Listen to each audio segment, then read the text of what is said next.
Dan sensus pertama ini diadakan untuk perhitungan jumlah ya kekuatan militer Israel sebelum mereka nanti masuk ke tanah perjanjian.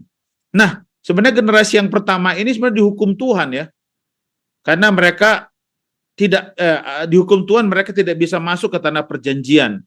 Yaitu tadi karena ketidakpercayaan bahkan pemberontakan mereka kepada Tuhan.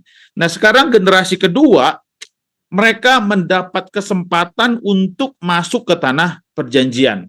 Nah, perhatikan bagaimana kita baca ayat ini ketika Tuhan menyuruh sensus ya.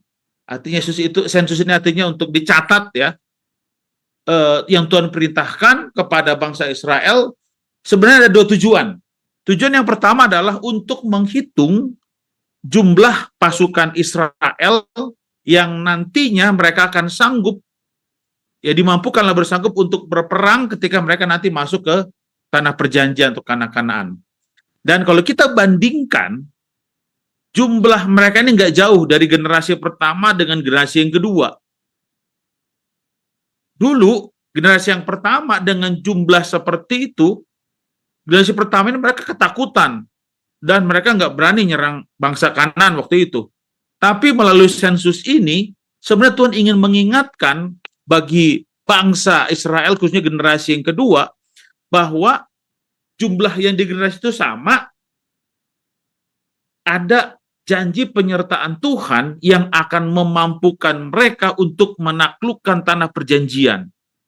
Artinya begini, jumlah yang pertama dengan kedua itu nggak jauh berbeda, tetapi yang Tuhan mau tunjukkan adalah bagaimana Tuhan yang sama ketika menolong di generasi yang pertama, Tuhan yang sama juga yang akan menolong di generasi yang kedua. Artinya, Tuhan ingin menunjukkan bahwa penyertaan Tuhan selama 38 tahun yang lalu, pengembara di padang gurun itu akan sama penyertaan Tuhan bagi generasi yang kedua. Lalu tujuan yang kedua, kenapa Tuhan mengadakan sensus adalah dengan mengetahui jumlah masing-masing suku, maka pembagian tanah pusaka itu nanti akan lebih adil sebenarnya, lebih adil. Jadi kalau kita baca tadi ya, generasi-generasi itu supaya nanti pusakanya itu dibagi rata, makanya disensus, didata dengan baik keluarga-keluarga, suku per suku supaya mereka mendapat tanah pusaka yang Tuhan sudah sediakan bagi masing-masing mereka. Dan perintah sensus ini sebenarnya menyatakan bahwa Tuhan itu benar-benar serius dalam menggenapi janjinya kepada umat-umat Tuhan. Nah, pada saat yang sama kalau kita perhatikan ada suku Lewi. Nah, ini menarik nih. Suku Lewi ini memang disensus tersendiri. Karena mereka sebenarnya nggak dapat tanah warisan, tanah pusaka ya. Karena kenapa? Warisan mereka itu karena adalah pilihan mereka. Mereka dikhususkan untuk melayani siapa? Melayani Tuhan. Jadi mereka nggak dapat pusaka, tetapi mereka dijanjikan bahwa Tuhan akan memelihara mereka karena mereka adalah dikhususkan diri untuk melayani siapa? Melayani Tuhan, terlebih khusus di Ka'bah Tuhan.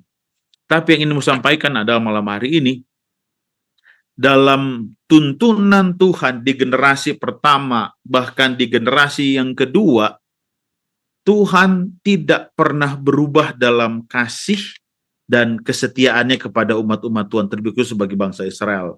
Dia tetap menyertai umatnya di masa kini dalam perjalanan kita sekarang. Yang penting di sini adalah bagaimana respon kita ketika kita percaya dan kita taat kepada Tuhan. Sehingga kasih dan anugerah Tuhan itu nggak sia-sia. Karena mata Tuhan yang tertuju kepada kita, umat-umatnya.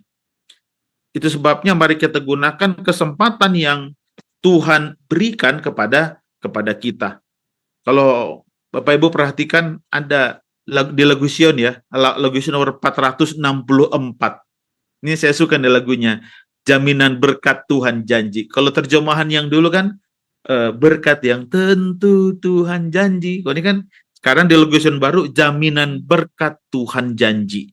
Kalau Anda perhatikan ayat-ayatnya kan Yesus menjadi milik kami umat tebusan waris Allah, darah Yesus menyucikannya. Jadi kalau kita melihat bait lagu Sion ini ini melihat kembali bagaimana perjalanan kehidupan umat-umat Tuhan itu ada jaminan loh.